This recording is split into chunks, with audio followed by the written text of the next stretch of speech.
What would you do if you were the only human in a room the size of a city, surrounded by aliens who thought you were a joke? That was the reality inside the Galactic Council chamber, a massive, swirling void where 73 different species floated in their pods, ranked by power and prestige. 1,000 different languages, clicks, whistles, and deep rumbles were all smoothed into one by fancy translation tech, but the meaning was crystal clear. Humanity was at the bottom of the food chain. And right in the center of that cosmic circus stood Ambassador Sarah Chen. In her simple gray suit, she looked like a lost tourist. From their floating thrones, the council members didn't even bother to hide their amusement. The translator kept repeating the word laughter as countless pairs of bizarre alien eyes stared down at her.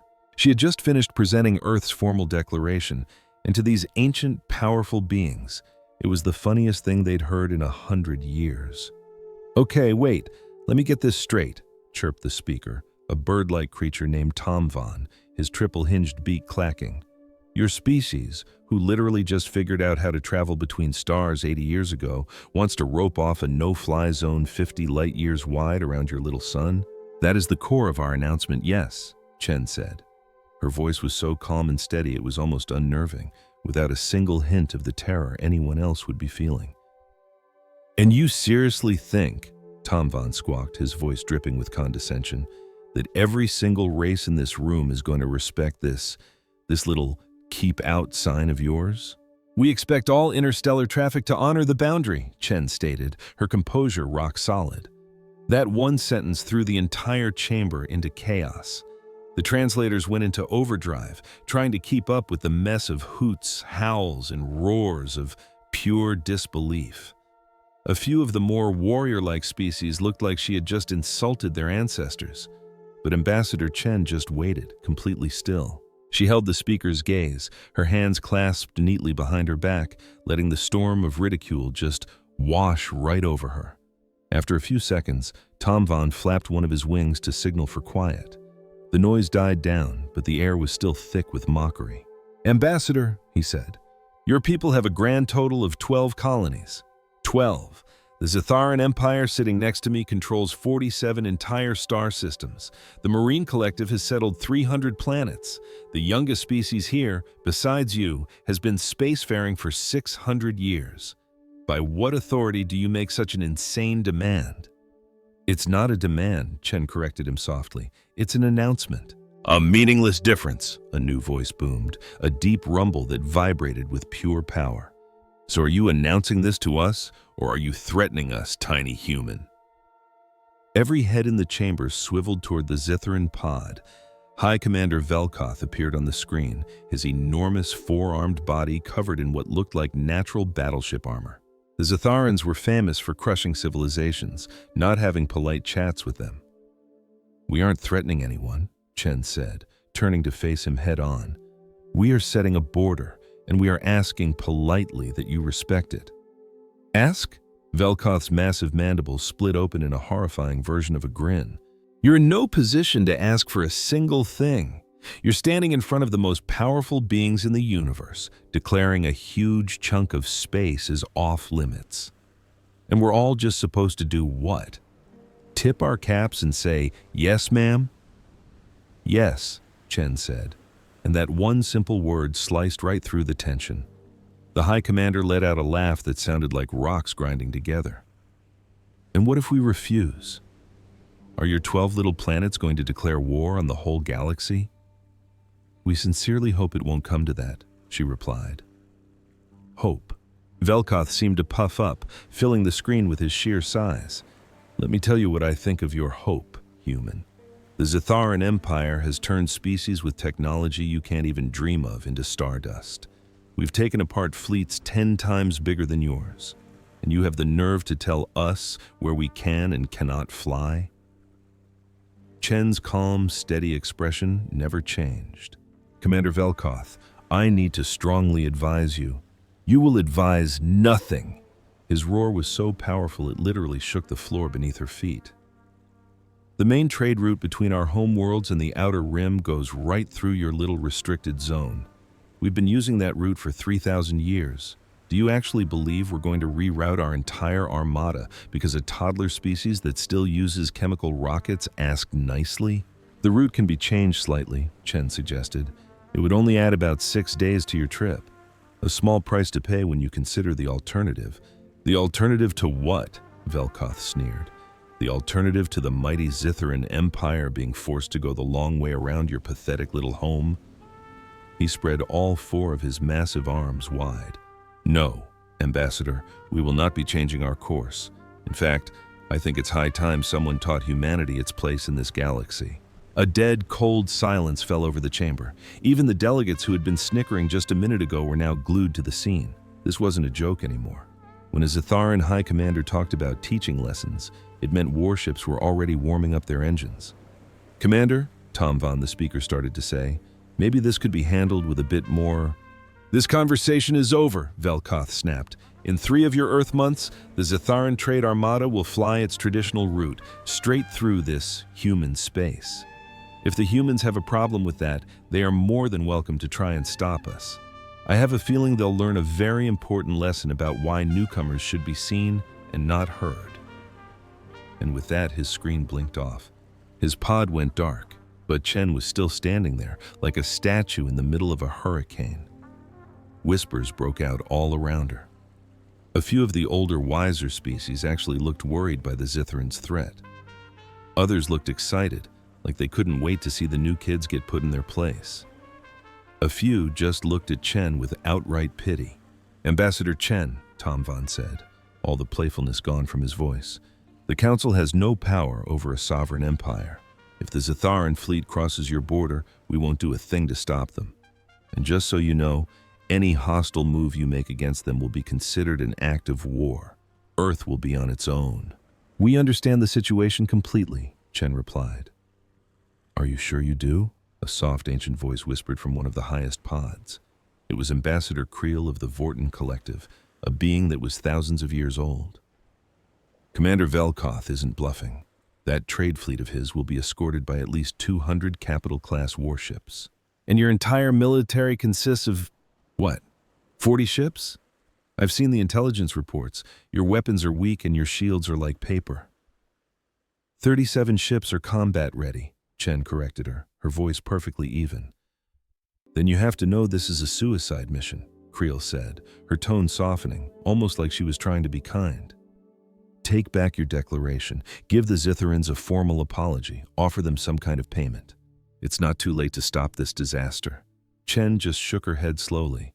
The declaration stands. Then your people are doomed, Creel said, her voice flat. You're like babies playing with a bonfire. I've seen empires far stronger than yours burn to ash because of foolish pride. The Zitharans won't show you any mercy. We're not asking for mercy. Then what are you asking for? Creel pushed, totally confused. Nobody starts a fight they know they can't win unless they're after something else.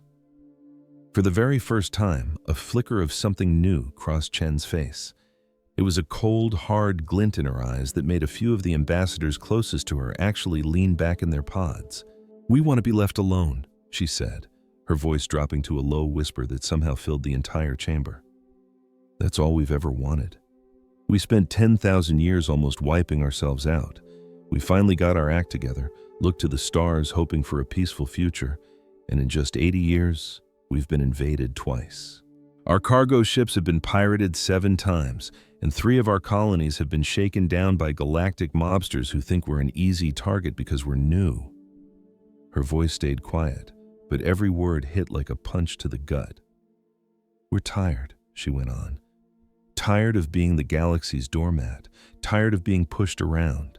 We're done trying to prove we come in peace, so we are drawing a line in the sand, a very, very clear line, and we are telling the rest of you as politely as we know how not to cross it. Or what? It was Velkoth. His pod had lit back up. He'd been listening the entire time. What will you do, little human? Your weapons are toys. Your shields are a joke. Your ships are slow. What could you possibly do to the Zitharan Empire? Chen turned to face his pod one final time. We've told you what we want, Commander. We've shown you where our border is. The decision to cross it is entirely yours. She took a breath. And her next words echoed in the dead silence. "Just don't say we didn't warn you." With a small nod to Speaker Tom Von, she turned and walked away, her footsteps the only sound in that huge, stunned room. "Pathetic," Velkoth scoffed into the quiet. 3 months, human. We'll find out just how tough your little warning is then. And maybe after we've taken a stroll through your precious space, your species will finally learn a little humility." Chen paused at the massive doorway, but she didn't look back. 3 months, she agreed, her voice so quiet it was almost lost. And then she was gone. For a solid minute, nobody said a word. Finally, Tom Von cleared his throat. "Are there any other issues? Hold on." It was Ambassador Creel. "She said they were telling us what exactly, what is actually in that zone." But there was no one left to give them the answer. Imagine being told you're about to be flattened by the biggest bully in the galaxy, and your only defense is one tiny, unarmed ship. That's the impossible situation humanity found itself in, and it all started because one alien ambassador tried to warn everyone. At a huge galactic council meeting, a place usually buzzing with arguments, everything went dead silent. Ambassador Yolin, from a species so ancient they saw everyone else as kids, stood up. He never spoke, so this was a big deal. "I have something to say," his voice filled the room. "I've been studying the humans." "It's just a little hobby," he explained, looking right at the most feared warlords in the room. "I've looked at their entire history, their art, their ideas. I've watched them grow." He paused, and his next words were quiet and heavy.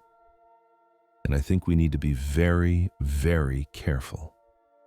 A massive, arrogant commander named Velkoth actually laughed. "Careful of what? What's so special about them?" Yolin thought for a moment. "Well," he said, "they're a species that spent 90% of their existence at war with themselves. They invented weapons that could literally crack their own world in half and aim them at their neighbors. They created diseases in labs that could wipe out their entire population. They figured out how to poison their air and boil their seas, and somehow, against all logic, they survived. Dozens of times they stood on the edge of wiping themselves out completely," Yolin went on, "and every single time something pulled them back from the brink." Velkoth grunted, annoyed. "What's your point?" "My point, Commander," Yolin said, his voice sharp, "is that for thousands of years, humans have mastered one thing above all else, finding creative and brutally efficient ways to destroy things. Now that they've finally made peace with each other, you have to wonder, where is all that terrifying ingenuity going now?" "It's going into building colonies and faster ships, obviously," Velkoth scoffed. "I'm not exactly shaking in my boots." "Perhaps you should be," Yolin answered gently. "Commander, when a human gives you a warning, it's not a threat, it's a courtesy. It's their way of telling you they've already figured out exactly what to do when you ignore it. It's just how they think." Velkoth's booming laughter echoed through the hall. "Let them plan. I can't wait to see what they've prepared. Did they build 40 ships instead of 37? Did they make their shields 5% stronger? It's pathetic." He slammed his hand on his console, cutting the feed and ending the call. The meeting broke up soon after. As the ambassadors filed out, they whispered about the dramatic exchange. The general feeling was that humanity, the new kid on the block, was getting a little too big for its britches. A few felt sorry for the human colonies that were about to be turned into dust.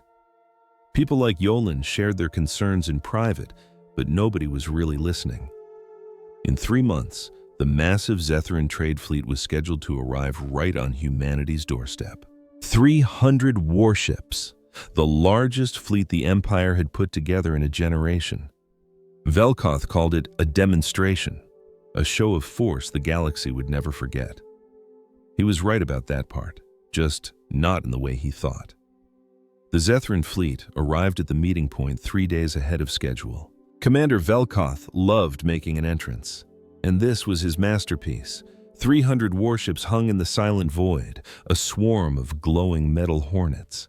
Their lights looked like a new, deadly constellation against the blackness of space. Each ship was a beast, designed for pure destruction, wrapped in armor so thick it could laugh off most attacks.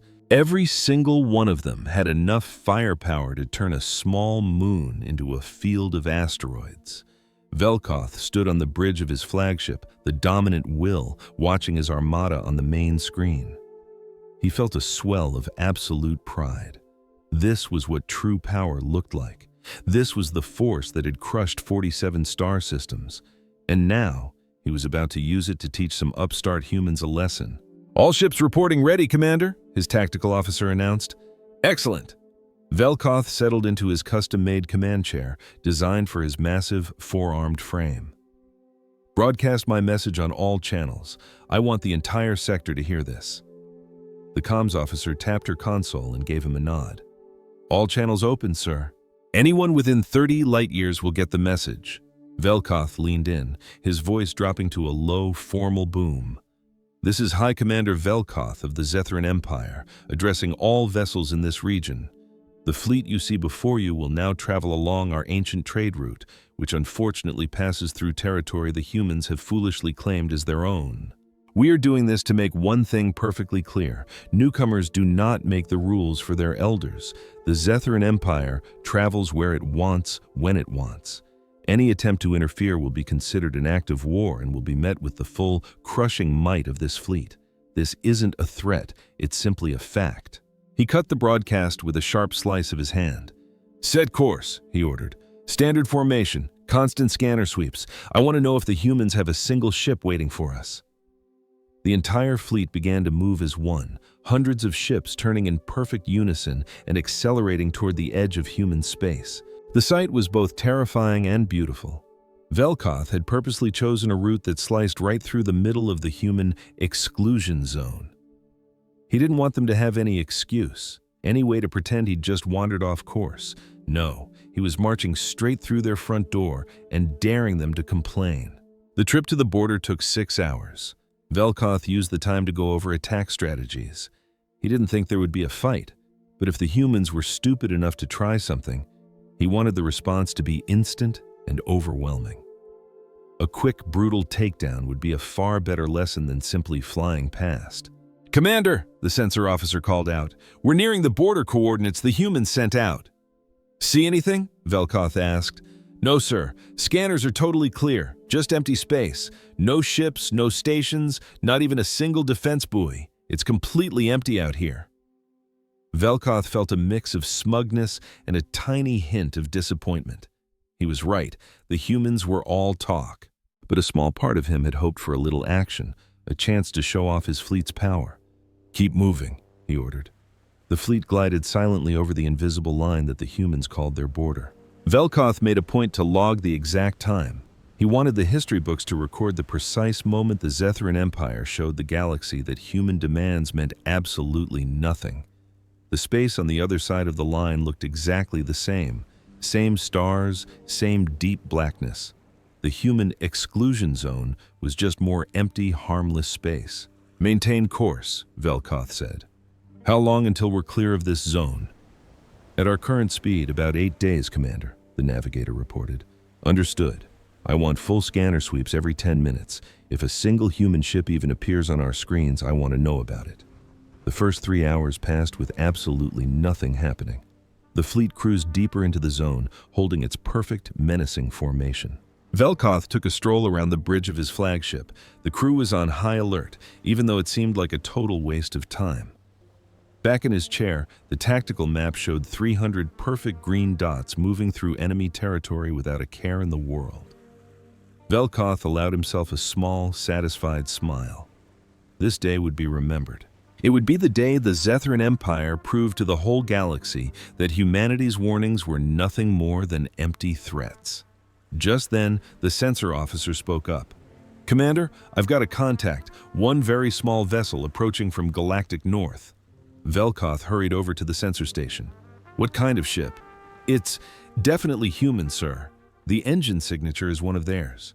Based on its size, I'd say it's a science vessel, not a warship. And sir, it has no shields." "A science vessel?" Velkoth grumbled, confused. "Put it on the main screen." The comms officer flipped a few switches. "They're answering our hail, Commander. On screen now." The huge view screen flickered on, showing the bridge of a tiny ship. It was so small and cramped it looked like a storage closet compared to Velkoth's sprawling command center. A human woman in a simple work uniform stood there, looking completely unimpressed. Behind her, maybe 4 other crew members were at their stations. "This is Captain Maria Torres of the research vessel Cassandra," she said, her voice flat and calm, like she was ordering a coffee. "You are currently trespassing in a sovereign exclusion zone of Earth. Turn your fleet around immediately. This is your final warning." Velkoth stared at the screen, completely stunned. A low chuckle escaped his lips, which quickly turned into a full-blown belly laugh. Around him, his bridge crew started laughing too. "My final warning?" he repeated, wiping a tear from his eye. "Captain, look at your screen. I have 300 warships. Any one of them could vaporize your little bucket with a single shot, and you're giving me a warning?" Captain Torres gave a slow nod, her face calm on the main view screen. "I see your fleet, Commander. It's quite a sight, but I'm still asking you to turn around." "Or what?" Commander Velkoth's good mood was souring fast. "What's your tiny little science ship going to do? Scold us?" "I'm not going to do anything," Torres said, her voice steady as a rock. "But if you continue on this path, something else will. Please, Commander, turn back." "Just take the long way around. It'll only add 6 days to your trip, a small price to pay for peace." "The only price being paid today," Velkoth snarled, "is the one for your arrogance. You have 30 seconds to move your ship, or we'll move it for you." For just a fraction of a second, Torres closed her eyes. When she opened them again, Velkoth saw something in her gaze he absolutely did not expect. It wasn't fear. It wasn't even anger. It was a deep, profound sadness. "Then I'm truly sorry," she said, her voice barely a whisper. "I'm sorry we couldn't convince you. I'm sorry for what's about to happen to you and your crew, and most of all, I'm sorry we worked so hard to find another way, but you've left us no choice." 20 seconds, Velkoth snapped, his patience gone. "My crew and I, we all volunteered for this mission," Torres said, her words starting to spill out faster. "We all put our names in the hat knowing the risks. We even drew straws to decide who would get the honor of being the last voice you heard, the last person to try and warn you. I won." 10 seconds. "Our families have already been told. They're proud of us. We all recorded final messages for them. Mine said..." "Fire," Velkoth commanded. The weapons officer jabbed a single button. A blinding spear of superheated plasma shot across the void between the warship and the tiny science vessel. In less than a blink, the small research ship, making no attempt to move, simply vanished in a silent, brilliant flash of light. They thought they'd just swatted a fly, but what they'd really done was step on a cosmic landmine. You're going to want to stick around to see how this one tiny ship brought an entire armada to its knees without ever firing a single shot. "Resume course," Commander Velkoth ordered from his command chair. But he felt no satisfaction, only a cold, creeping sense of dread. The human captain's final words echoed in his mind. She'd been so calm, so accepting of her fate, as if her own destruction was just the opening move in a much larger game. He shoved the thought away. The Cassandra was a nuisance, a gnat. Wiping it out meant nothing. He barked, "All ships, maintain formation. Proceed as planned." The fleet of 300 warships surged forward, passing right through the patch of space where a human ship had been turned to atoms just moments before. 2 hours crawled by, then 3. Velkoth remained on the bridge, rotating his crew for breaks. Something felt deeply wrong, but he couldn't put his finger on it. Space was black, silent, and empty. The ship's powerful scanners showed nothing. Every system on every vessel was reporting perfect performance. "And yet, sir," the sensor officer reported, her voice laced with confusion, "I'm picking something up. It's not a ship, it's not made of matter. Just some very strange readings." "Define strange." "I'm not sure I can, Commander. The sensors are detecting ripples in space-time itself. They're not dangerous, just weird. It's like space itself is vibrating. A localized gravity distortion, Velkoth suggested, a natural phenomenon. Maybe, she said, sounding unconvinced, but I've never seen one like this. It's almost... She trailed off, her eyes wide as she stared at her screen. Sir, it's matching our speed. The readings are holding a fixed distance from our entire fleet, moving exactly as we do. That sent a genuine shockwave of alarm through Velkoth. How is that even possible? I have no idea, sir. Are we in any danger? I don't think so. The readings are very faint. Whatever is out there, it isn't interfering with our systems. It's just following us. Velkoth made a decision. Boost the scanner power to maximum. I want a complete analysis of this thing. And send a message to the entire fleet. Ask if anyone else is seeing this. The replies flooded in within minutes. Every single ship in the Armada was picking up the exact same readings. This strange, invisible ripple in space was all around them, a ghostly bubble that shadowed their every move. Could it be a fleet-wide sensor glitch? Velkoth asked, grasping for a rational explanation. Across 300 ships, sir. All using different sensor suites from different manufacturers? The odds of that are basically zero. So what in the galaxy was it? No one had a clue. The fleet pushed onward, but the bizarre readings didn't go away. They never got stronger, never got weaker. They just hung there around the fleet like a silent, invisible cloak that perfectly mirrored every turn and every change in speed. Over the next few hours, other little problems started popping up. Tiny glitches in the navigation computers, brief, unexplained power flickers, and communication delays that should have been instant. None of it was serious, nothing that would normally cause any real alarm, but the sheer number of these small annoyances created a thick fog of anxiety that slowly spread to every ship. Velkoth ordered a full diagnostic of every system on his flagship. The reports came back completely clean. The ship's computer swore that everything was working perfectly, but the glitches kept happening, as if some invisible prankster was meddling with their technology in a way their own tools couldn't even see. "Commander!" his communications officer called out, her voice tight with stress. "It's the Relentless, a destroyer on the fleet's outer perimeter. They've gone completely silent." Velkoth spun his chair around to face her. "What do you mean, silent?" "They're not responding to any of our hails, sir. Their ship icon is still on our tactical map, holding perfect formation, but we're getting nothing but static." "Are we being jammed?" "No signs of any jamming technology, sir. The channel is wide open. They're just not answering." A cold dread began to pool in Velkoth's stomach. "Signal the two ships closest to the Relentless. Order them to get a visual. I want eyes on that ship right now." He waited, his gaze locked on the tactical display. The Relentless sailed on, its little green icon holding its position without a single waver. Its engines were running. Its systems looked to be 100% operational. So why wasn't anyone answering the call? "Sir," the comms officer said, her voice now trembling, "the two ships we sent to check on the Relentless, they've gone dark too." The cold dread in Velkoth's gut turned to a solid block of ice. "How many?" "Two of them, sir, both destroyers, the Iron Fang and the Stormbreaker. And they were moving in to get a visual on the Relentless. Both of them cut out about 30 seconds ago." Velkoth stared at the map. 3 ships, all showing green, fully functional status icons, were now completely cut off. "Are they still moving?" "Yes, sir, holding formation perfectly." "Then who is flying them?" The question hung in the silent bridge with no answer. Velkoth made a call he knew he might regret. "Halt the fleet! All ships, full stop, right now!" The order blasted across the fleet's comms network. 300 massive warships began to slow, grinding to a halt in the deep black of space. Well, 297 of them anyway. The Relentless, the Iron Fang, and the Stormbreaker just kept on going, maintaining their previous speed and course as they began to pull away from the main fleet.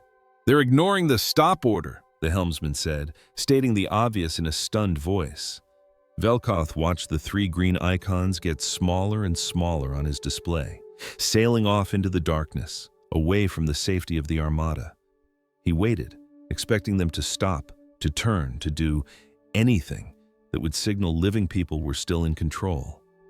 They did nothing. They just flew in a perfectly straight line. Further and further into the forbidden territory they flew, until they were nothing more than tiny dots. "Commander," the sensor officer whispered, her voice filled with awe, "they're just gone."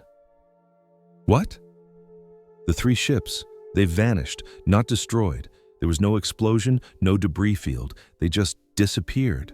Our sensors show nothing but empty space where they should be." Velkoth suddenly found it very hard to breathe. All around the bridge, the crew stared at their consoles in shocked silence. "Find them!" he roared, his voice cracking. "Full power sensor sweep! They have to be out there somewhere!" For a full hour, they searched. Long range, short range, every visual and energy scanner they had. They found nothing. 3 capital warships, each with a crew of 200, had simply ceased to exist. And in the back of his mind, Velkoth heard Captain Torres's voice again. "I'm sorry for what's about to happen." What in the name of the stars had those humans done? What kind of cosmic horror had he just led his entire fleet into? Commander Velkoth had been awake for 36 hours straight. He stood on the bridge of his flagship, the Dominant Will, staring at tactical displays that showed him an impossible situation. Around him, his crew moved with a quiet, frantic energy, searching for an answer that wasn't there. The fleet had now lost 47 ships. Not destroyed, not disabled, just gone. Wiped from existence, as if they were never there in the first place. One moment, they were a green icon on the screen, holding tight in formation. The next, there was just empty space. No explosions, no wreckage, not a single distress signal, nothing. The disappearances had no pattern or reason that Velkoth could figure out. Ships on the edge of the formation vanished. Ships buried deep in the heart of the fleet vanished. Massive battlecruisers and tiny escort ships were taken without any obvious pattern. The only thing that was consistent was that the moment a ship stopped answering its hails, it was already a ghost. Within minutes, sometimes seconds, it would just blink out of existence. "Status report!" Velkoth demanded, his voice raw. His voice was a raw scrape from shouting orders. "Status report!" he barked. His tactical officer looked like she was running on fumes, her scales a dull, dusty gray instead of their usual vibrant sheen. Her hands trembled over the console.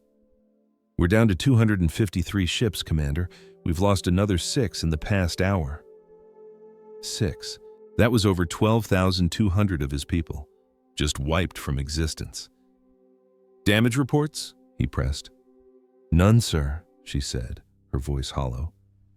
"Every ship that's still with us is green across the board. All systems nominal." And that was the part that was driving him completely insane.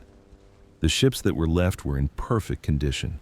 No battle damage, no system failures, no sign they were even in a fight. My crews were getting spooked, saying it felt like something was just out there watching them. But every single diagnostic came back clean, right up until the moment a ship would just blink out of reality. "What about the sensors? Those spatial ripples?" "They're getting worse, Commander. The whole effect is much more intense. A few of my sensor techs are picking up some bizarre feedback. They say it feels like space itself is alive out here." Velkoth felt a muscle in his jaw tighten. "That's not scientifically possible." "No, sir," she agreed quietly. "It isn't." He whipped around to the comms officer. "Anything from the humans?" "Dead silence, sir. We're blasting requests on every frequency we have, asking for a parley, an explanation, anything. All we're getting is static. Either they weren't getting his messages, or they were deliberately ignoring him. Or, a grim thought twisted in Velkoth's gut, maybe they were all gone too.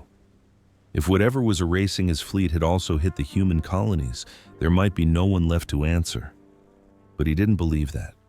A cold, hard certainty told him the humans were out there, watching every second of this. "Commander!" the navigator shouted, his voice tight with panic. "I've got a problem with the jump coordinates." "Explain," Velkoth snapped. "I've been calculating escape routes for the last hour, dozens of them, anywhere I could think to go. But every single time, no matter what destination I plug in, the final calculation shows us jumping deeper into the exclusion zone." Velkoth crossed the bridge in 3 long strides. "Put it on the main screen." The navigator complied, and Velkoth stared at the impossible numbers. His own training in advanced physics screamed that it couldn't be real. But the data was clear. Every single exit, every possible escape route just curved them right back toward the center of human space. It was as if the universe had been warped into a giant cosmic drain, and they were caught in its unstoppable pull. "This is impossible," Velkoth whispered. "To do something like this, you'd have to be bending space-time on a scale I can't even comprehend. The energy needed would be like a god's." The navigation officer looked up at him, his face pale as a sheet. "I know, sir, but the math is solid. We can't jump out. We're trapped." That one word, trapped, hung in the air on the bridge like a death sentence, caged. "All right, we do it the old-fashioned way," Velkoth declared. "Plot a course to the border on sublight engines. We'll crawl our way out." "We already tried that, sir. The ships that attempted to turn and run, they disappeared even faster than the ones holding course. It's like moving backward triggers it. Then we move forward." "Sir, forward takes us directly into the heart of the zone, straight into human territory." Velkoth choked back a roar of frustration, keeping his voice steady through sheer force of will. "Are you telling me the only direction we can safely travel is straight for Earth?" "That's what the data suggests, sir." A new voice cut through the thick tension. "Commander, incoming transmission! It's on a human frequency!" Every head on the bridge snapped toward the comm station. After hours of being ignored, a response. "On screen," Velkoth ordered. The main view screen flickered to life, showing not a face, but a few simple cold words. Stark white letters glowed against a black void. Our translation software took less than a second to process it. "You were warned." That's all it said. 3 words. Then the channel went dead. Velkoth just stared at the blank screen for what felt like an eternity. The entire bridge crew was frozen solid in a stunned silence. "Reply," he finally choked out. "Tell them, message received, and tell them we are requesting immediate negotiations for our withdrawal." The comms officer's fingers flew across his console. "Message sent, sir." And then they waited. 5 minutes dragged by, then 10. Then 20, nothing but absolute silence. "Sir," the tactical officer said, her voice trembling slightly, "we've lost 3 more ships just sitting here." Velkoth's 4 hands balled into fists as hard as stone. His breath came in sharp, ragged gasps. He had led his fleet into this slaughterhouse. He had laughed off their warnings as empty bluffs. He had personally given the order to destroy the human ship Cassandra and had mocked Captain Torres's final words. Now, his people were paying the ultimate price for his arrogance. "All ships," he said, opening a fleet-wide channel. "This is Commander Velkoth. We have entered a situation we do not understand. This seems to be some form of advanced human defensive system. We are unable to jump. We are unable to retreat without speeding up our losses. Our only real option is to push forward and pray to the gods we can get through this exclusion zone before—" He couldn't bring himself to finish the sentence. Before what? Before they were all simply deleted from existence? "Maintain a tight formation," he commanded. "I want every ship to report any anomaly, no matter how small, the instant you see it.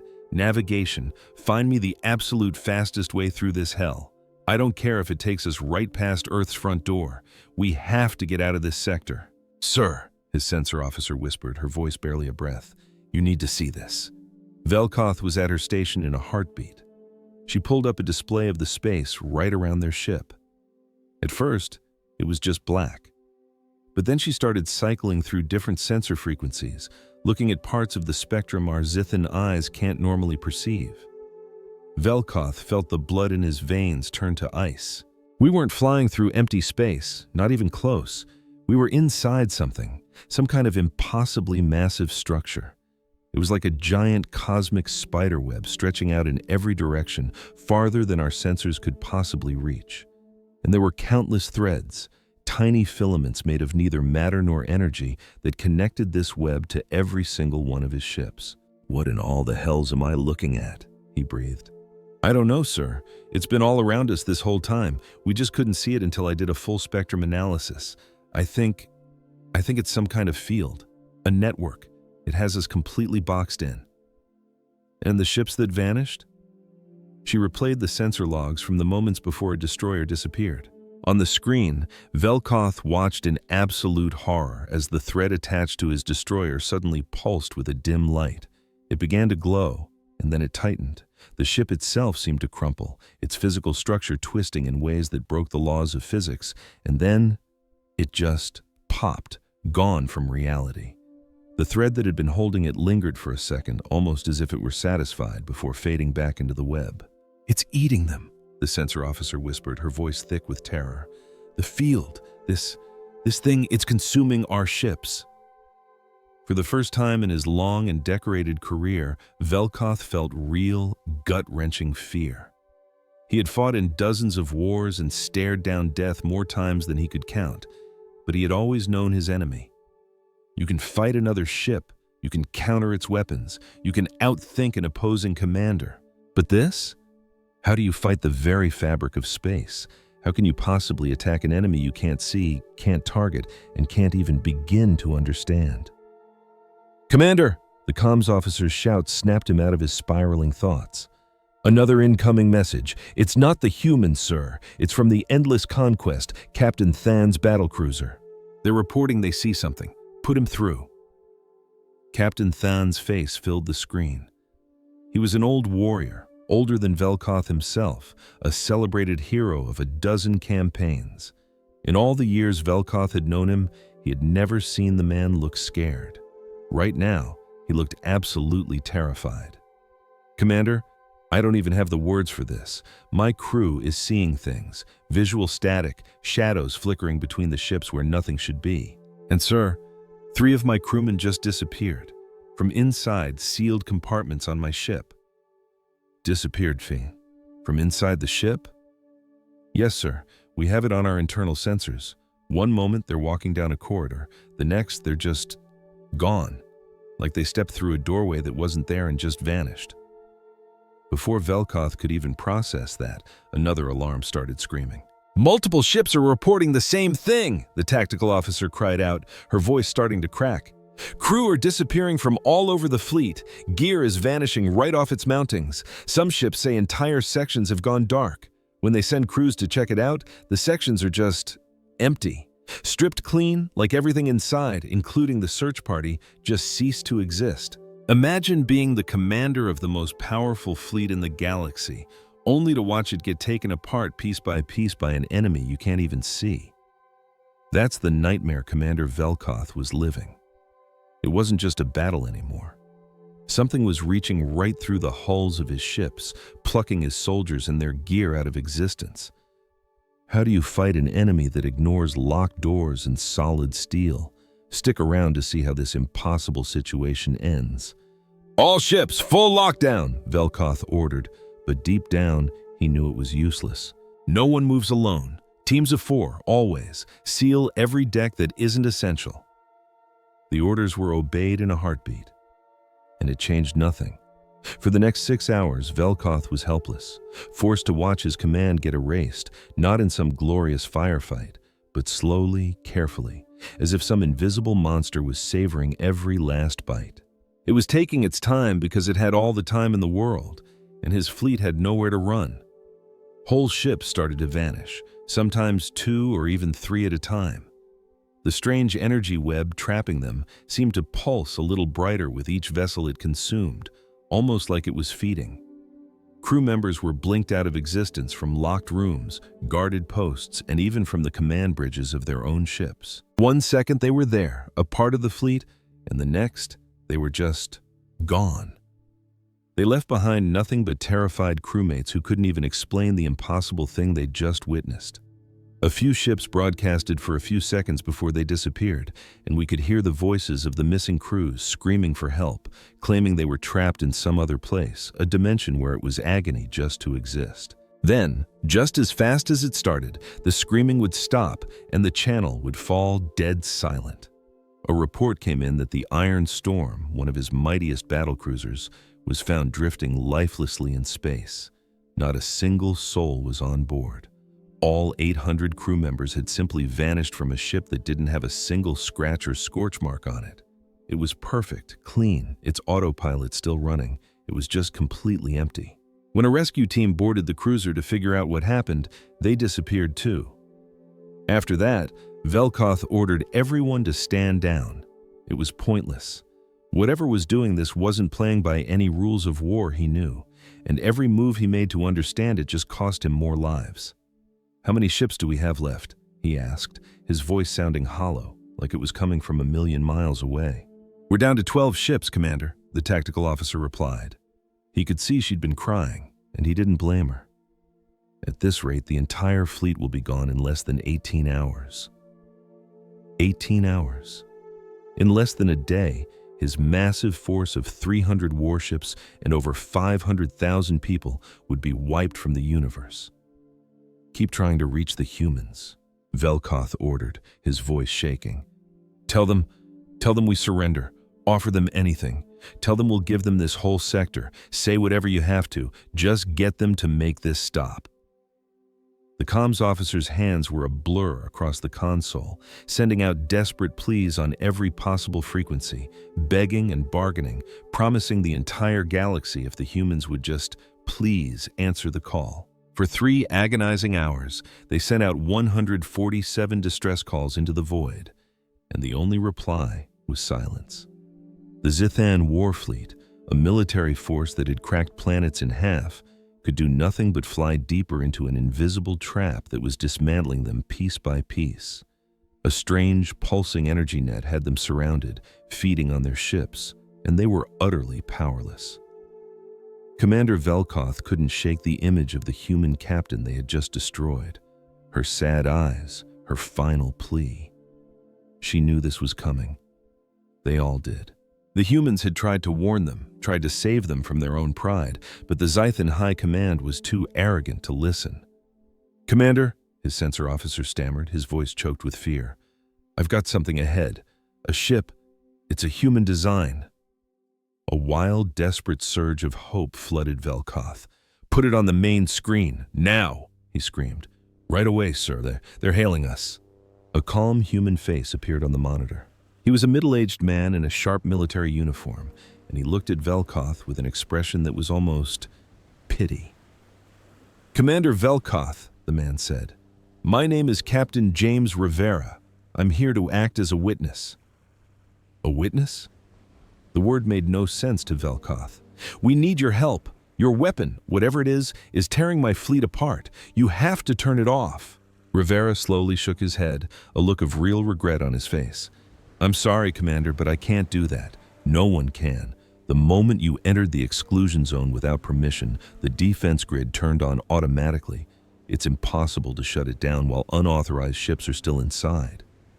"Then give us authorization. Please, we'll turn around and go right now." "You can't leave," Rivera said gently. "The grid won't let you. I'm sorry, Commander. I truly am. But we warned you over and over again. You chose not to listen." "This is a slaughter," Velkoth roared. "No," Rivera corrected him, his voice steady. "This is self-defense. You brought a war fleet into our protected territory after we asked you not to. You destroyed our ship, the Cassandra, when it made one last attempt to save you. Every life lost today is because of the choices you made. We didn't know. We had no idea what you had built out here." "That's exactly why we warned you," Rivera said. "It's why the exclusion zone exists. It's why we begged the Galactic Council to make sure every species knew our borders were not up for debate. We did everything in our power to stop this day from ever happening. But in the end, you gave us no other choice." On Velkoth's tactical screen, 3 more of his ships blinked and disappeared. "What is this thing?" Velkoth asked, his voice cracking with despair. "What did you do to this part of space?" Rivera paused for a long moment, as if deciding something. "During our last global war, before our world united, we designed weapons we prayed we'd never have to use. One of them was a theory for weaponizing space-time itself, creating fields that could trap, hold, or just erase anything that flew into them. We never used it on ourselves. We buried the research deep in the ground. But when we went to the stars and saw how hostile the galaxy could be, and how many others saw us as an easy target," he trailed off. "We built 50 of them, 50 fully automated defense platforms hidden all over the exclusion zone. Each one creates a field that can find, analyze, and neutralize any ship that isn't supposed to be here. They're powered by the energy of empty space itself. They can run for 10,000 years without needing a single repair. You've turned your entire border into a cosmic graveyard, Velkoth whispered in horror. We've turned our border into a warning that has teeth, Rivera corrected him. Every other species uses fleets to defend their territory. But ships can be broken and fleets can be beaten. We decided that anyone who tried to invade human space wouldn't be fighting human ships. They'd be fighting space itself. And you can't win a war against the laws of physics. Velkoth's map now showed only 87 ships left. As he watched, the number dropped to 84. "You're monsters," he choked out. "Maybe," Rivera conceded. "But we are alive, we are free, and our home will never be threatened again." He paused. "For what it's worth, Commander, I really am sorry. I hope you know we never wanted this. We just wanted to be left alone." The transmission cut out. Velkoth stood on his bridge, a lone figure watching his fleet vanish ship by ship, knowing with a cold, terrifying certainty that he would not live to see tomorrow. His very last thought, as the air around his own ship began to shimmer and warp, was that the humans hadn't been lying. They had tried to warn him, and he had been too proud to listen. For the first time in 300 years, the Galactic Council chamber was packed. Every species, every alliance, every major power in the galaxy had sent someone. They all sat in their designated pods, wrapped in a thick, heavy silence, waiting for the meeting to start. It had been 2 weeks since the Zithran fleet flew into the human exclusion zone. 2 weeks since 300 warships and over 500,000 people had vanished without a single trace. The silence in the chamber wasn't one of respect. It was one of pure terror. Speaker Tom Von floated up from his pod, his fancy beak trembling just a little as he began. "This emergency session of the Galactic Council is now officially open. We're here to discuss the complete disappearance of the Zithran Imperial Trade Fleet. Their last known location was inside the territory claimed by the human species from the planet Earth." He paused, taking a deep breath like he was preparing for a shock. "Ambassador Chen of Earth has agreed to address the Council. I must remind everyone, this is a diplomatic meeting, not a trial. All delegates will remain calm and allow the ambassador to speak without interruption."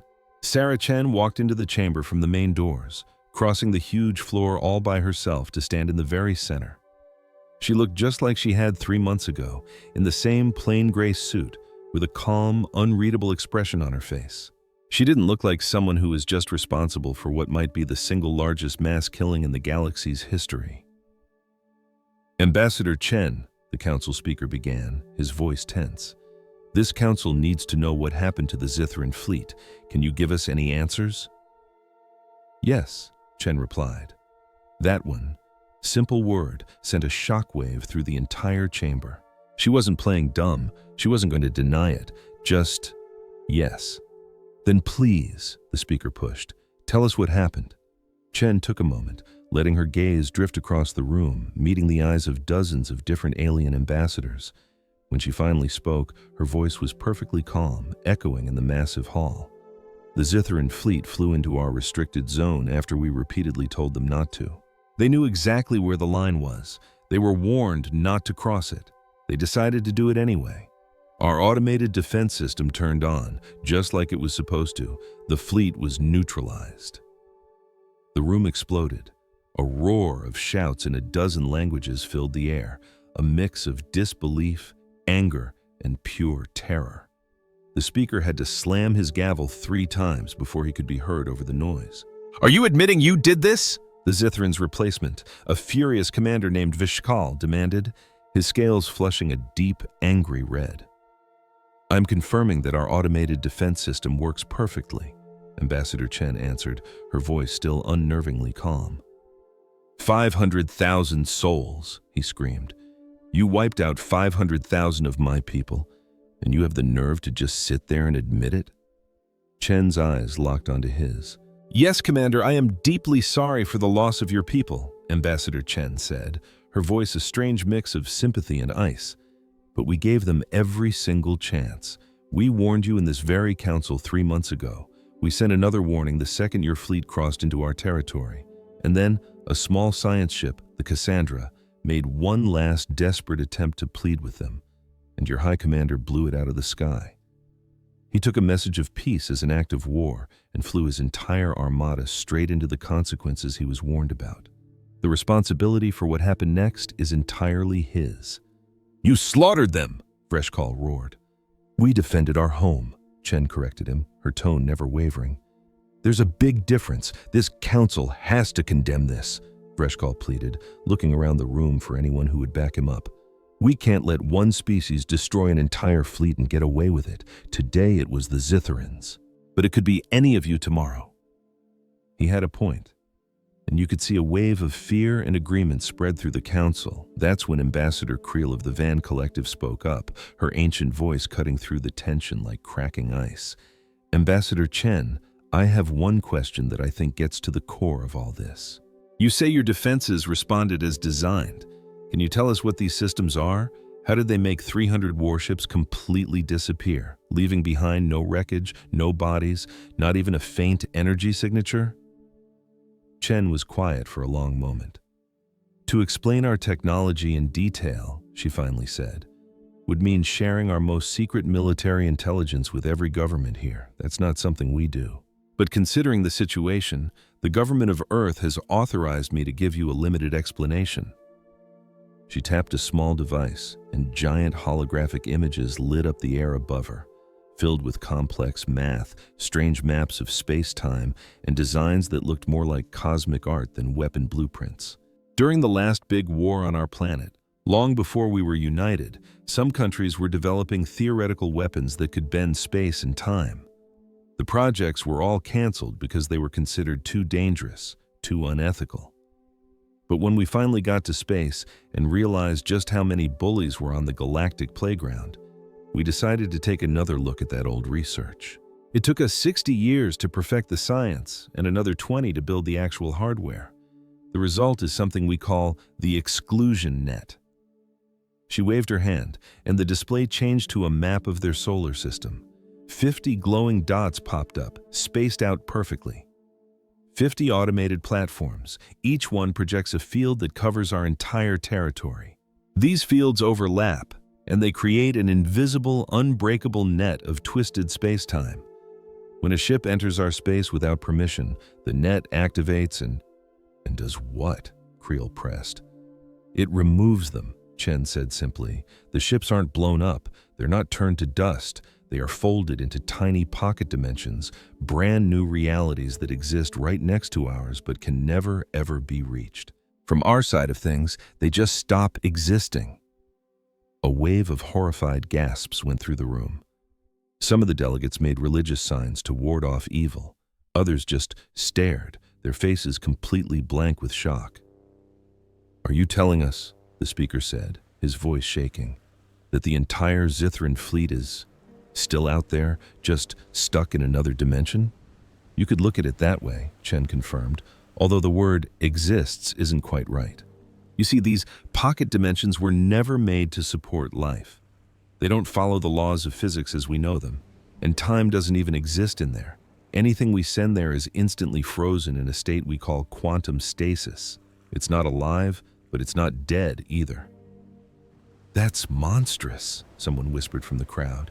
"And it's effective," Chen shot back, her voice as cold and empty as the very weapon she was describing. "Imagine you're the toughest bully on the playground. You walk up to the quiet new kid and decide to punch him, only to find out his dad is the heavyweight champion of the world. That's pretty much what just happened to the Zithran Empire. You've sentenced my people to an eternity of torture," the Zithran commander Vreshkal screamed, his voice breaking. "Trapped in some living nightmare because of your exclusion net. If you've ever been underestimated and wished you could show people just how wrong they were, you have to hear what happened next."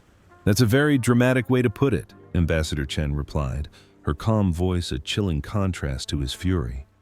"Actually, it's the exact opposite of torture. They feel nothing.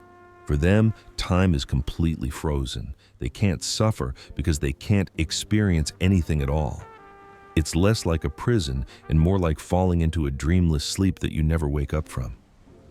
The old reptilian ambassador Creel leaned forward.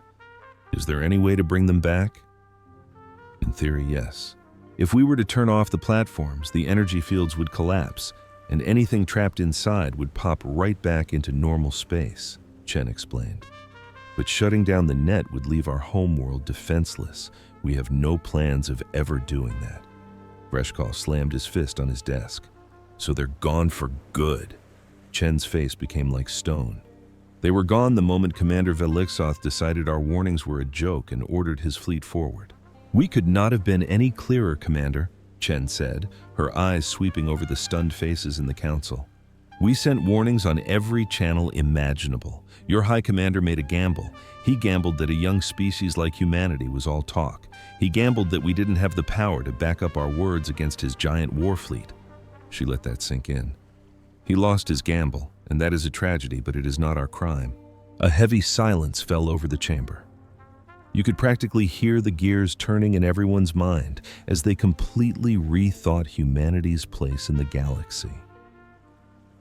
The council speaker, a being made of glowing energy named Tom Von, finally spoke up. Ambassador Chen, this council has a lot to think about. But I have one last question. Now that everyone knows this weapon exists, and you've even given us a hint of how it works, Tom Von continued, aren't you worried that other species will now rush to build their own or figure out a way to beat yours? For the very first time, a tiny, cold smile appeared on Chen's lips. They are welcome to try, she said. The quantum physics it's based on took our best minds centuries to figure out. Even with the hints I've shared today, it would take your smartest scientists hundreds of years just to get started. And by then, she added, our technology will be generations ahead of this. That exclusion net that has everyone so scared, that's our old model, Speaker. We're already using generations 2 and 3. She let them chew on that for a moment. But more than anything, she finished, her voice becoming as cold as deep space, we hope nobody is ever stupid enough to make us do this again. This is your final warning. Earth has borders. They are not suggestions. If you cross them, we won't fight you. You will just cease to be. That is not a threat. It's a promise.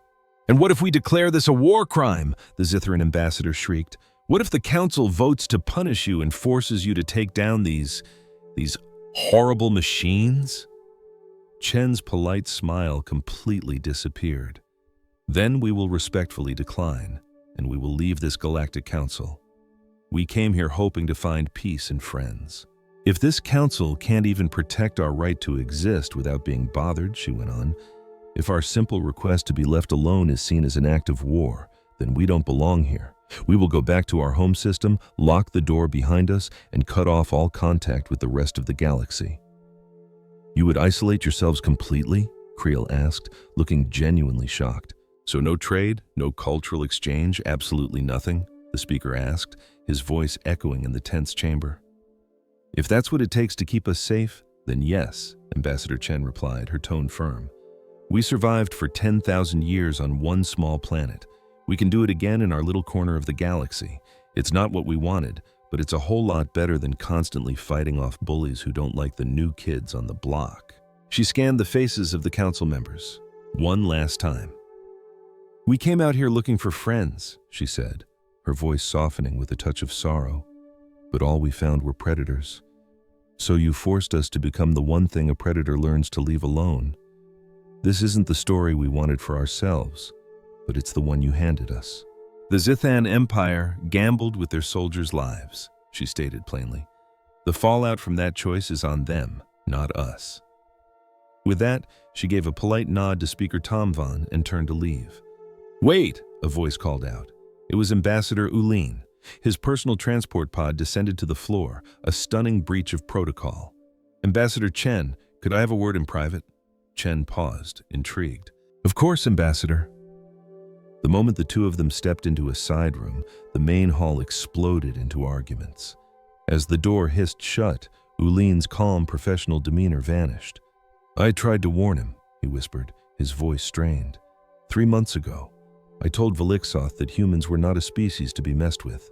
I told him you don't make idle threats. He wouldn't listen. I know, Chen said gently. We intercepted the whole conversation. We appreciate you trying to talk some sense into him. Appreciate it enough to tell me what really happened? Ulin pressed, his eyes locking on hers. What you told the council about pocket dimensions and stasis fields, that was the simple version, wasn't it? There's more to your exclusion net than that. Chen held his gaze for a long, heavy second before giving a slow, deliberate nod. Yes, there's a lot more. Are you going to tell me what it is? Why is it so important for you to know? Chen countered. Because my entire life's work has been studying your species, Ulin replied. And if there's one thing I've learned about humanity, it's that you're masters of playing the long game. You don't just have a plan. You have plans within plans and backup plans for your backup plans. That net is a terrifying piece of work, he admitted, but I just can't believe it's the only ace you have up your sleeve.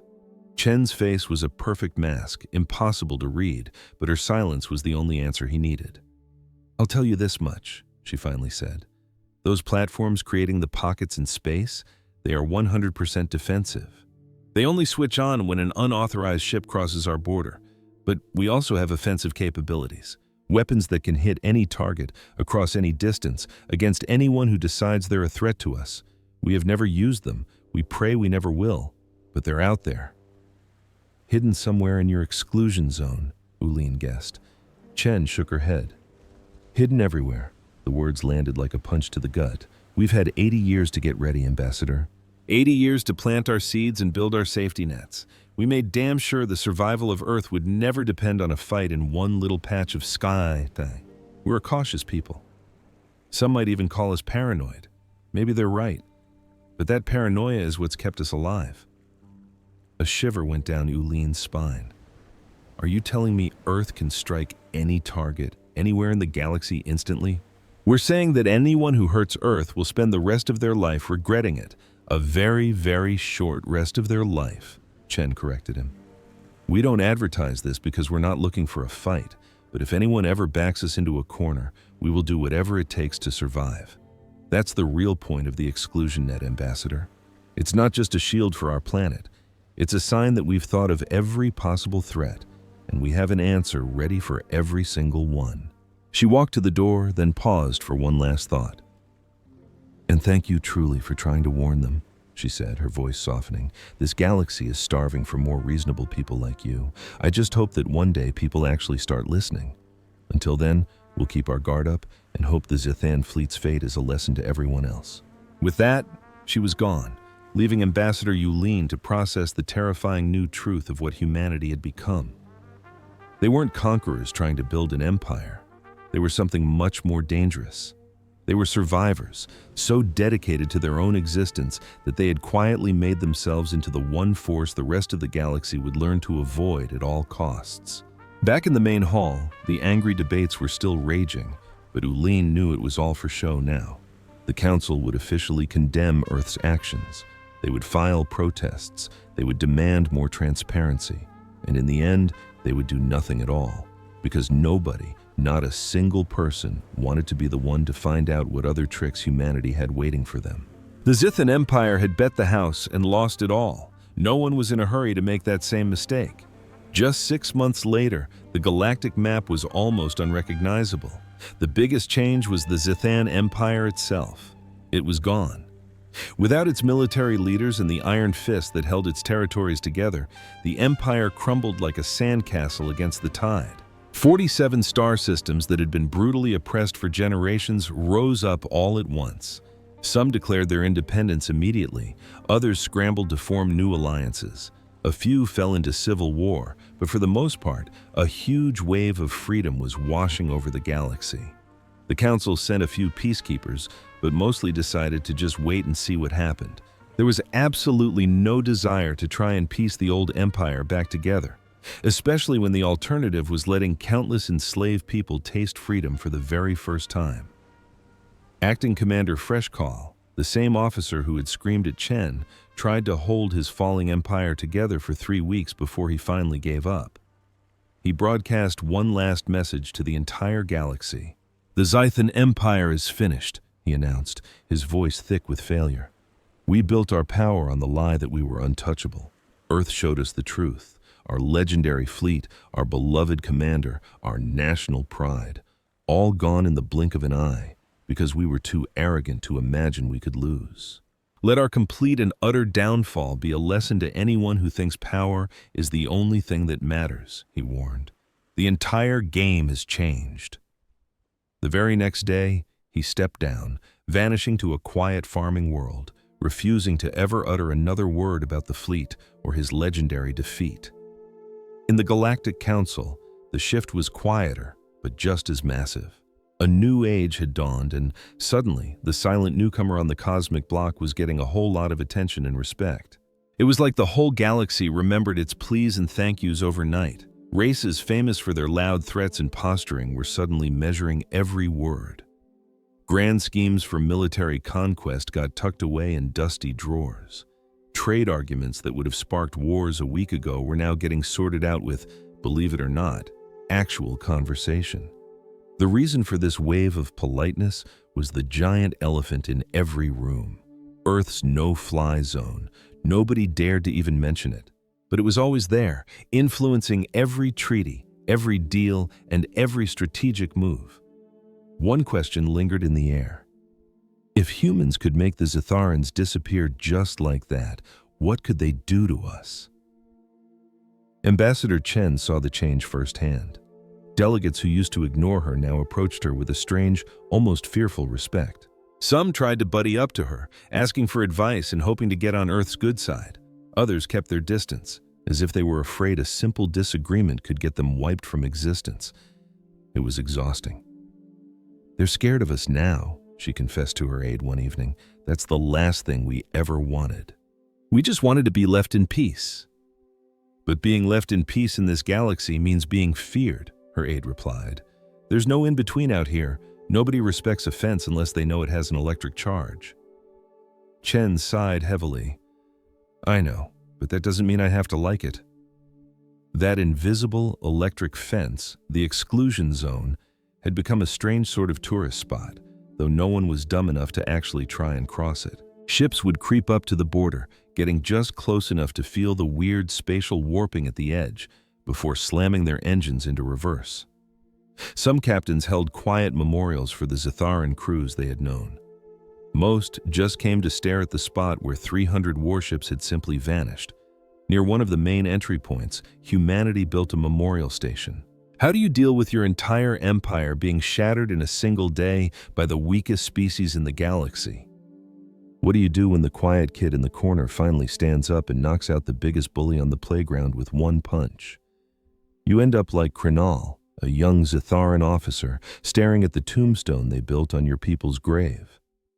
Etched into the memorial were the names of every crew member from the science ship Cassandra, the last humans who tried to warn his people. Below their names, a single chilling line was carved. They volunteered to be the final warning. They prayed you would listen. If you've ever wondered what happens when you push someone too far, stick around to find out. A longer message scrolled for all to see. This exclusion zone is not an act of war. It is a plea for peace. We only ask that other species respect our space, just as we respect theirs. The fleet that violated this boundary ignored countless warnings. Their destruction was a tragedy, but it was an avoidable one. We hope no other species ever forces us to prove our resolve like this again. The message ended with, "We would much rather be your partners than your enemies. The choice, now and forever, is yours." Right below the plaque, a literal line of glowing energy was projected into the void, marking the exact start of the exclusion net. The unspoken warning was crystal clear. Cross this line without an invitation, and you'll end up just like the Zetharan fleet. It was a simple, brutal, and absolute promise. In the months that followed, ships from every known sector of space would approach, read the message, and then quietly turn back. This new perception of humanity started to cause ripples everywhere. Trade deals that had been stuck in negotiations for years were suddenly signed and sealed. Suddenly, everyone wanted to be friends, launching joint research projects and expanding cultural exchanges. Nobody ever said it out loud, but the math was easy. Being a friend to Earth was a lot more profitable than daring to become its enemy. Human colonies beyond the protected zone noticed a dramatic drop in pirate attacks. Smugglers who once saw human freighters as easy prey now steered clear. Bully species that used to shake down human settlements for tribute suddenly decided they weren't interested anymore. And the few idiots who decided to test this new status quo, they just disappeared. Their ships might be found months later, dead in space, with no crew and no signs of a fight. Earth never took credit. They didn't have to. 6 months after the Zitharan fleet was wiped from existence, an ambassador named Yulin published a paper called The Quiet Ones, an analysis of human galactic policy. It became required reading for every diplomat in the galaxy overnight. The main point was shockingly simple. Humans don't make threats they can't back up. They don't posture or boast. They absolutely never bluff. When they draw a line in the sand or the stars, that line is real. And when they give you a warning, you'd be wise to listen. The paper dug into the terrifying and bizarre patterns of human history. It showed that if you left them alone, they were the most peaceful, unassuming neighbors you could ask for. But if you cornered them, if you truly gave them no other choice, they would invent something so reality-bending that it changed the rules of war itself. Things like nuclear fire, custom-built plagues, self-aware machines, and even weapons that could literally rip holes in space-time. Humans, Yulin wrote, are not the most aggressive species out there. They're not the most warlike or even the most violent, but when their survival is on the line, they are, without a doubt, the most terrifyingly creative. They go into every fight assuming they might lose, so they prepare for every worst-case scenario imaginable. This makes them infinitely more dangerous than any race that just thinks bigger ships or more guns will win the day. The paper's final conclusion sent a chill through every military leader who read it. The galaxy is left with two choices. Option 1, we treat Earth's borders as absolute, respect their space, and live peacefully alongside a species that honestly just wants to be left alone. Option 2, we can keep poking the bear and find out what other unspeakable nightmares they've been cooking up. The Zitharan Empire chose option 2, let their ghosts be a lesson to us all. At the military academy on Chvin Prime, every cadet was now forced to read Yulin's paper, along with a step-by-step breakdown of what happened to the Zitharan Armada. The lessons were driven home with savage clarity. You will respect the borders of others, you will take all warnings seriously, and you will never, ever assume that having more ships or better tech means you're going to win. One particular combat simulation became the new standard for training. Cadets were put in a virtual command seat with a straightforward scenario. Your fleet is facing a defensive boundary set up by a local species. They've given you a final warning not to cross. Your superiors have ordered you to breach their territory and seize a strategic resource. The simulation would then ask, what is your order? Every cadet quickly learned there was only one right answer: disobey the command and refuse to move forward. You might be able to survive a fight against enemy ships. You cannot survive a fight against physics itself when it's been turned into a weapon. More importantly, following an order that gets your entire fleet annihilated helps no one. They started calling it the Zitharan scenario. Back within human space, the transformations were equally huge, though completely invisible to outsiders. The 50 colossal platforms powering the exclusion field were in a constant state of being tweaked and improved. Their quantum cores were regularly energized, and their software was always being perfected. They were developing new ways to defend against threats no one had even dreamed of yet. But from the outside, the platforms looked exactly the same. They worked without a single flaw, which meant the really groundbreaking work was being done in secret. Ambassador Chen wasn't kidding when she hinted to her counterparts that Earth had a few more aces to play. What she conveniently left out was just how big that program was. Far beyond their defensive shield, Earth had secretly sent 300 self-governing defense stations out into the blackness of space. They were cloaked along major shipping lanes, lurking near crowded star systems, and positioned at key locations to shut down any danger to Earth or its settlements. Every single station was armed to the teeth, with the same reality-destroying technology as the net, but these were built for surgical strikes, not for wiping out an entire area. They had never been fired, not even once. Almost nobody in the galaxy knew they were out there, which was just how Earth wanted it. The head of Earth's Strategic Defense Command had a favorite saying: "The best weapon is the one you never have to use." The exclusion net worked. It stopped one massive threat and scared off 1,000 more just by being there. That's the textbook definition of effective defense. But behind closed doors, the arguments never stopped.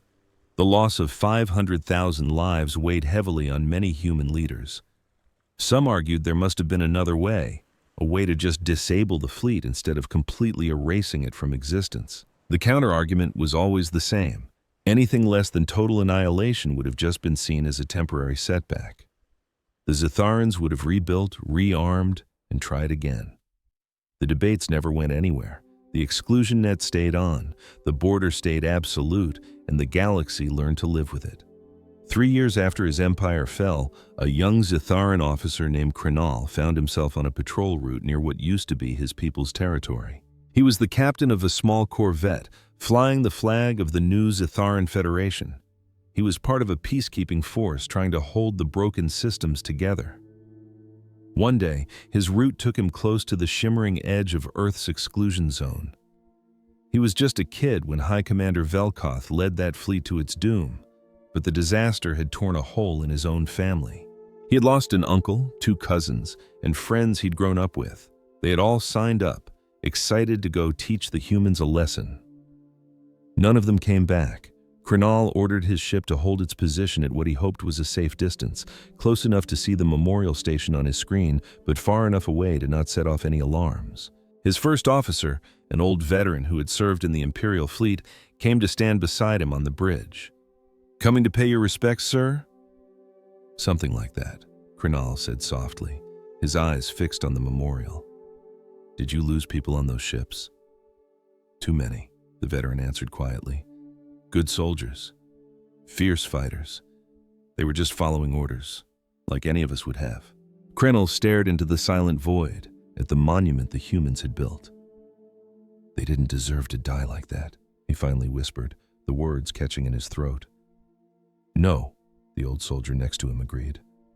"No, they did not."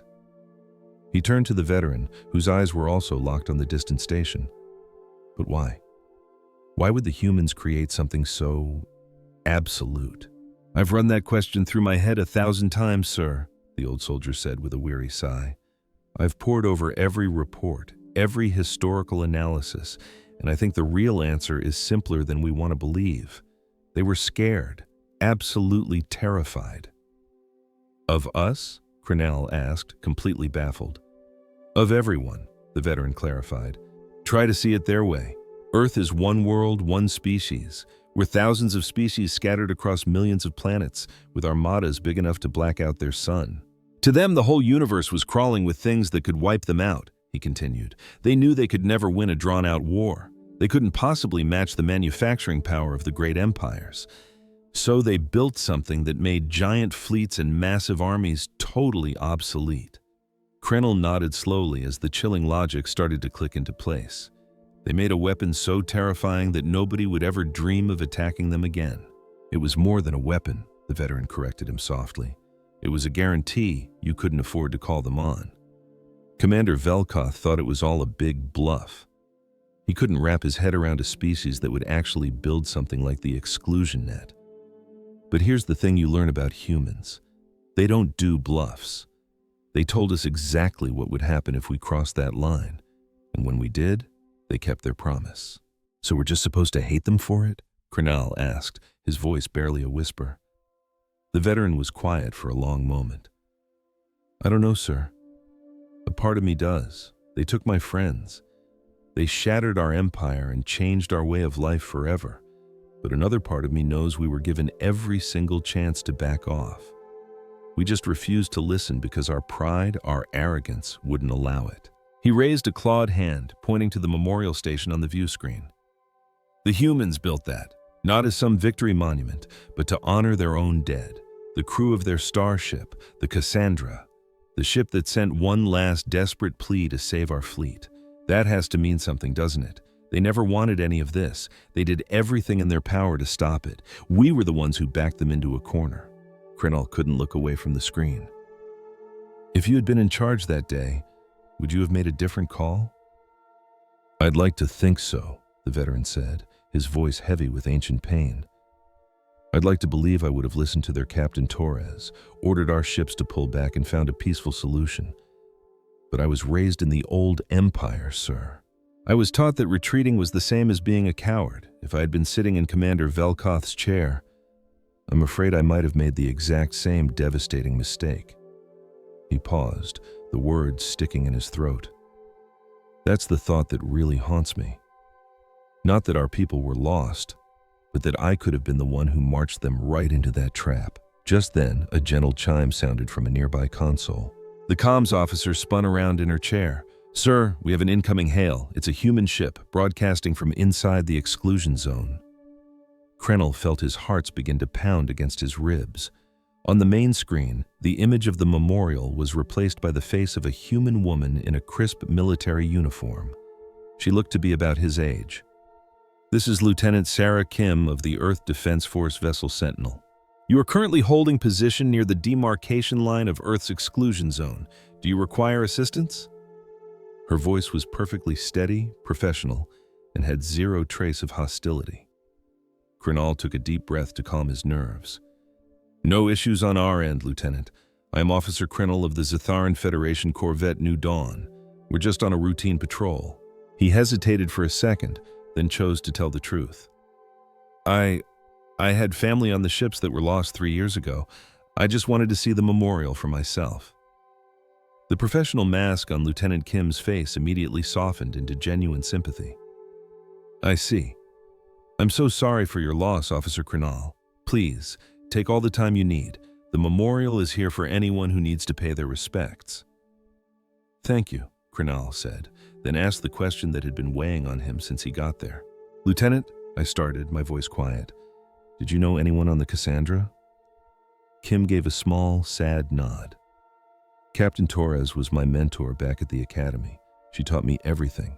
Astronavigation, first contact protocols. She knew it was a one-way trip when she volunteered. She had this crazy idea, this hope, that if your people saw humans willing to sacrifice themselves just to send one last warning, it might be enough to convince Commander Velkoth to turn around. I just stared into the cold black void outside the ship. But it wasn't, I said, the words feeling like shards of ice. No, Kim whispered, and I could see the pain in her eyes. It wasn't. Captain Torres knew the chances were basically zero, but she always said she had to try anyway. That's just the kind of person she was. I thought about that. So your people remember her? Oh, of course, Kim said. There's a huge statue of her at Earth's main orbital station. Her final message is something every new cadet has to watch. At the academy, they hammer it into your head. The best soldiers are the ones who never have to fire a single shot. They're supposed to be diplomats first, warriors second. They hold up Captain Torres as the perfect example of that. But as I looked at her statue, and then at the memorial wall with 500,000 names etched into it, the story just didn't add up.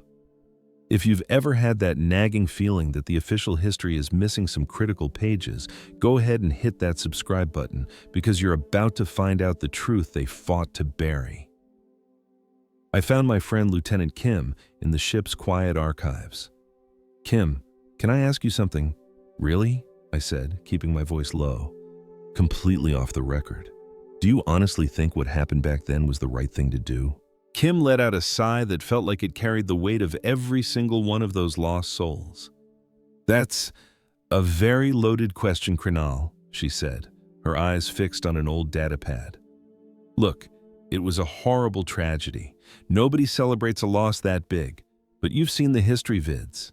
You know what happens to young species who don't know how to defend themselves. They get wiped out, or worse. Earth decided to build a fortress instead of digging its own grave. But here's the thing she didn't know.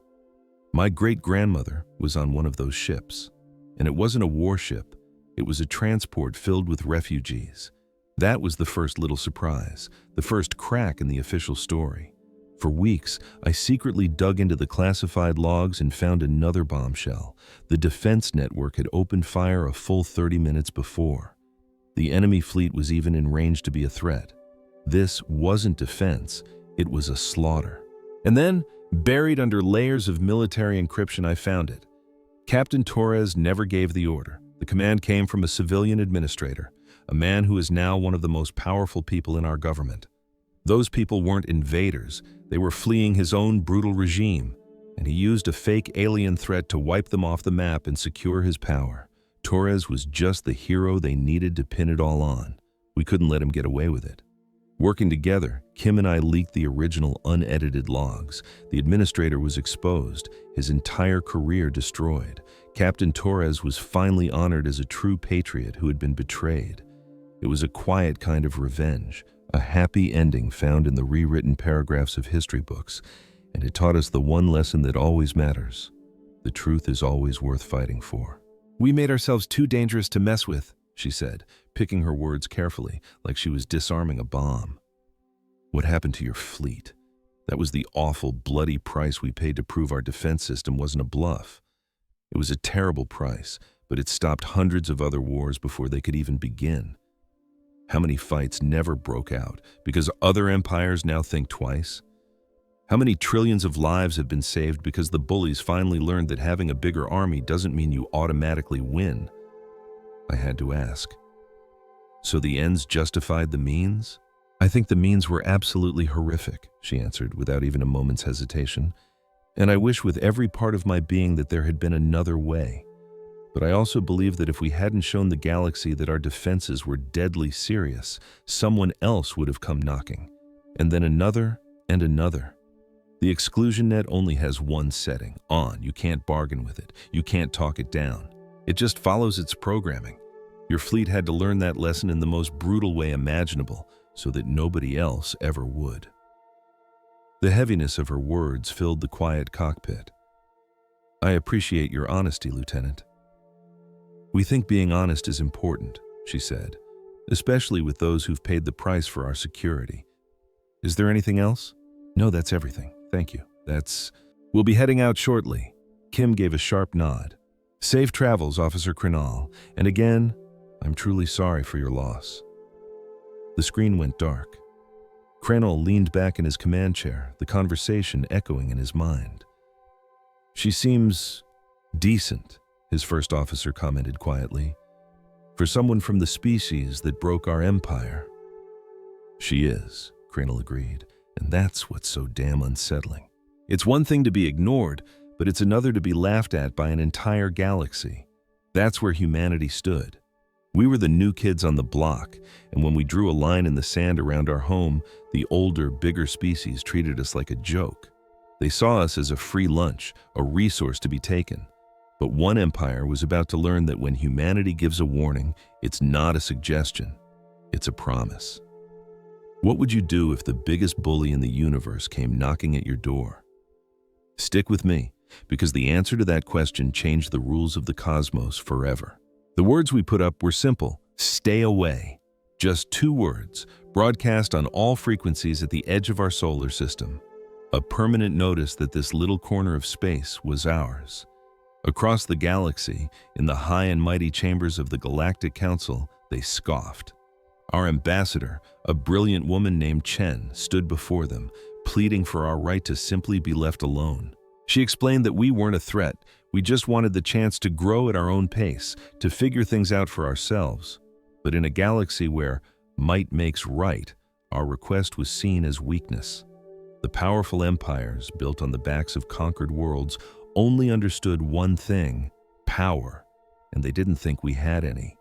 That's when the colossal Zithran Empire decided to call our bluff. They sent their Grand Armada, the most powerful fleet in the quadrant, not to negotiate, but to teach the newcomers a lesson. Back on Earth, we watched the news, our hearts in our throats. We were a young species, barely spacefaring. How could we possibly stand up to them? We all knew the price of failure would be everything. Ambassador Chen had given them one final desperate warning, but the Zithran commander, oozing arrogance, simply laughed and cut the transmission. What the Zithrans didn't know was that our line in the sand wasn't just a political statement. It was a switch. As their fleet crossed that boundary, they weren't met with warships or missiles. For a moment, there was nothing but silence. The Zithran commander probably thought he'd won. But then, it happened. The space around their fleet just turned off. Every ship, all 500,000 souls aboard, was snuffed out in an instant. No explosion, no battle, just gone. That was our big secret, a defensive technology so absolute, so terrifying, that we had kept it hidden, praying we'd never have to use it. We didn't want to be the galaxy's boogeymen, but they had left us no choice. The price for crossing our line was total, instantaneous annihilation. The galaxy was stunned into silence. The laughing stopped. The scorn curdled into fear, and that fear slowly blossomed into a strange new kind of respect. Suddenly, everyone wanted to talk. In the Galactic Council, a new piece of legislation was rushed to the floor, proposed by all the smaller species who had lived in fear for centuries. It was a shockingly simple idea. Every species had the right to their own sovereign territory. They wanted to call it the Earth Accord, in honor of the species that had proven that a shield could be stronger than a sword. Funnily enough, Ambassador Chen argued against the name. "We don't want to be the poster child for this," she said. "We just want to be one of many who have the right to be left alone." But the name stuck. The Earth Accord passed with a massive majority. The old predatory empires were now facing a new reality. They started discussing trade instead of planning invasions. They tried diplomacy instead of making threats. Our revenge wasn't just in winning that one-sided fight.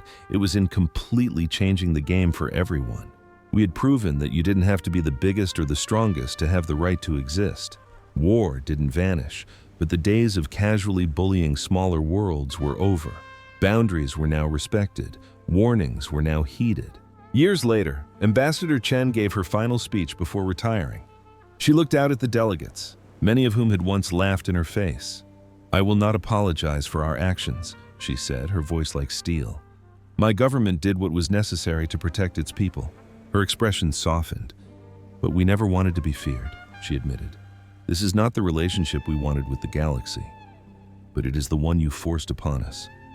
It was only after we demonstrated the catastrophic consequences of crossing our line that you finally decided to listen."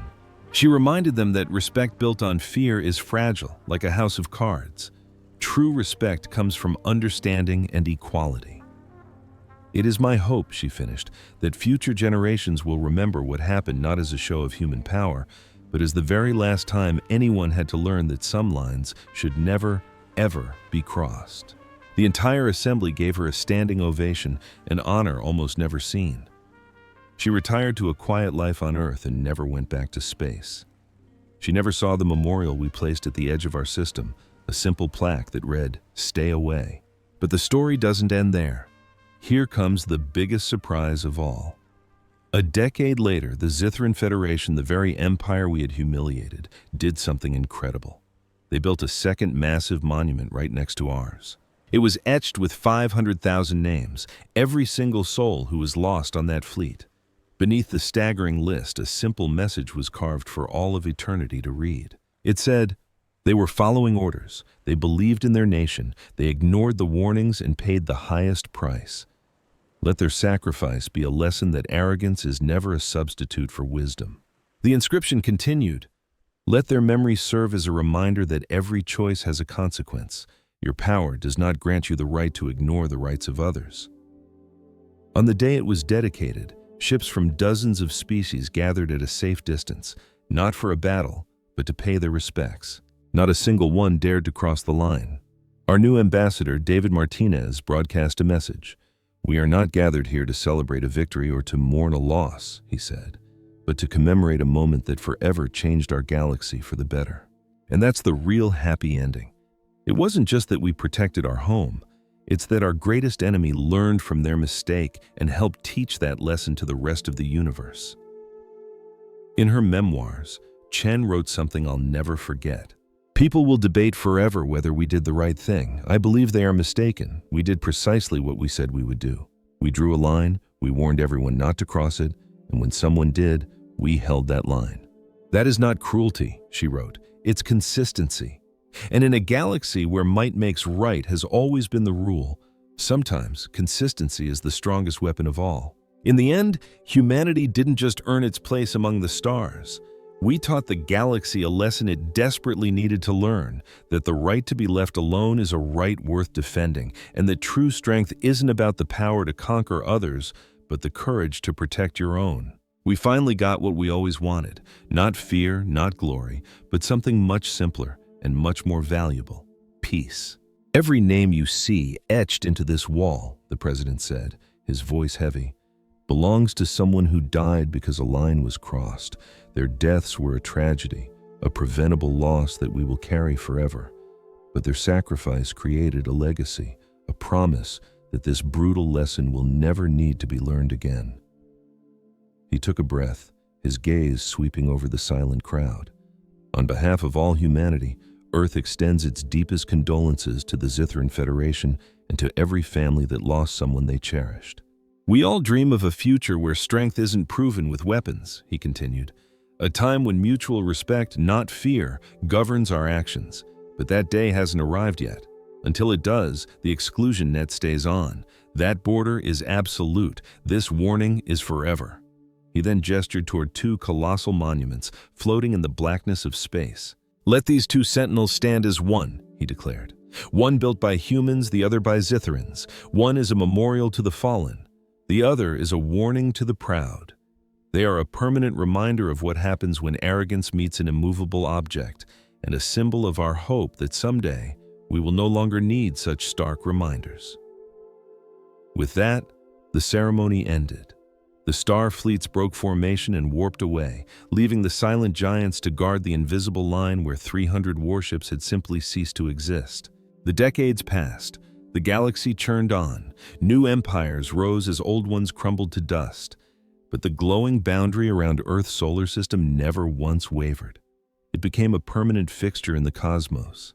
Galactic shipping lanes were redrawn to give it a wide berth, and veteran starship captains used it to tell new pilots a grim story. "See that big empty patch on the star charts?" they'd say, tapping the screen. "That's human space. You don't go there. Ever. The border is real. The warnings aren't a bluff. And if you start feeling like you're the exception to the rule, just remember the Zithran Empire. They thought they were special too." The incident became required study at Earth's military academies, not as a glorious victory, but as a chilling, cautionary tale. Cadets learned exactly how the exclusion net was designed, how it was secretly deployed, and just how terrifyingly effective it proved to be. But they also studied the staggering cost. 500,000 lives lost in an instant, the total collapse of a galactic empire, and a permanent reputation for humanity as the species that turned the fabric of reality itself into a weapon. The final exam always had the same essay question: knowing everything you now know, would you have given the command to activate the net? There was no right answer. The point of the question wasn't to be right. It was to make them understand the crushing weight of command, the razor-thin line between having ultimate power and choosing to unleash it. Most cadets wrote yes, arguing that the long era of peace that followed was proof that the terrible price had been worth paying. A small number wrote no, insisting that another way must have existed, a solution that wasn't so utterly devastating. And then there were a few, the ones who truly understood, who would write just 3 words: "I don't know." They acknowledged that some choices are so massive they can't be judged as simply right or wrong. All 3 answers were given a perfect score. 50 years after the event, a young historian finally secured an interview with one of the last living engineers who had helped create the exclusion net. "Do you have any regrets?" the historian asked gently. "About creating something so final?" The old engineer, frail with age, sat in silence for a long, long time. "Every single day of my life," she finally whispered. "And at the same time, not for a single second. It's both." The historian looked puzzled. "How can it be both?" "Because," she explained, her voice clear despite her age, We knew that when we built the net, we were gambling. It would either save our entire species, or it would cost us our very soul. We won the first bet. She continued, we bought security for humanity. We bought ourselves the time and space to grow without being seen as an easy conquest. But the price was immense. We became the boogeyman in the galaxy's darkest corners. We are feared, yes, but we are not respected. And that fear has left us more alone than we ever imagined. But you'd do it again? The historian pressed. Yes, she said without a flicker of doubt, because the only other choice was to fight war after war after war until one of them finally broke through our defenses. We chose to make one single horrifying example of ourselves to prevent 1,000 smaller conflicts, she concluded. The data, the models, they all say we made the right choice, but a spreadsheet can't feel the weight of 500,000 names. That interview became the core of a book that explored how that single moment had redrawn the galactic map forever. Its title was simple, The Warning. The book was an instant bestseller on hundreds of worlds, translated into thousands of languages. It was required reading for diplomats, generals, and scholars everywhere. Its core message was that the day the Zithran fleet vanished wasn't just another battle. It was the day the entire galaxy was forced to grow up. It was the moment everyone learned that a perfect defense could be infinitely more devastating than any offense. But the book didn't celebrate the victory. Its final chapter was called The Price of Peace. It wasn't about strategy. It was about people. It told the story of the brave crew of the scout ship Cassandra, who flew their final mission knowing it was a one-way trip, just to deliver that last unanswered warning. It remembered the Zithran soldiers, who were just kids following orders, flying confidently into oblivion. It spoke of the families, both human and Zithran, who waited for loved ones who would never return, and the incredible burden carried by every single person who designed, approved, and finally threw the switch on the exclusion net. In the final pages, the historian wrote, "The real question isn't whether Earth had the right to defend itself. The question is, what kind of galaxy do we want? One where borders are respected out of fear, or one where they're respected because we all agree that every species deserves to exist in peace? Earth's desperate choice gave us the first. Picture this, an enemy fleet so huge it literally blots out the stars, and they've made one thing crystal clear. They're here to erase you from existence. That was the nightmare humanity woke up to, and they had one last desperate card to play. If you want to find out how a cornered species turned the tables on the entire galaxy, you're going to want to hear this. A century later, that terrifying armada is a ghost story. In its place is a silent, perfect border that no one is foolish enough to test. The galaxy is a different place now. Younger civilizations get a chance to grow up without being crushed by predatory empires. For the first time, borders have real meaning. When someone posts a warning sign, people actually pay attention. The old school thinking that the guy with the biggest fleet always wins was blown to pieces that day. Now, there's a new, chilling awareness in the universe. If you push any civilization far enough into a corner, they might just invent a defense so absolute that attacking them becomes an act of suicide. The galaxy is still a messy place, of course. There are still conflicts and bitter rivalries. But the very rules of the game were changed forever. And you can trace that entire galactic shift back to a simple, two-word message that still hangs, invisible but solid, at the edge of human space. Stay out. Those two words taught the galaxy a lesson it has never forgotten. And back on Earth, hidden away in a quiet memorial garden that very few outsiders ever get to see, stands a monument that tells the rest of the story. The black stone is covered in the names of every single person who helped create what they called the exclusion net. You'll find the names of the physicists who dreamed up the impossible science, the engineers who built the device with shaking hands, and the leaders who made the soul-crushing call to finally turn it on. Beneath the thousands of names, a single sentence is carved deep into the stone. We did what we had to do to survive. Let history be our judge. We can only pray that our children's children will one day live in a galaxy where such terrible things are no longer necessary. Until that day comes, We stand guard. We hold the line. And we remember the true cost of peace. Above the monument, the stars shine on, ancient and indifferent, watching as countless ships travel safely from world to world. And every last one of those ships charts a course that gives a wide, respectful distance to a small, quiet patch of space where 300 warships once charged forward and were simply erased from the universe. The warning is still active, the border is still absolute, and for the first time in its long and bloody history, the galaxy had finally learned to listen.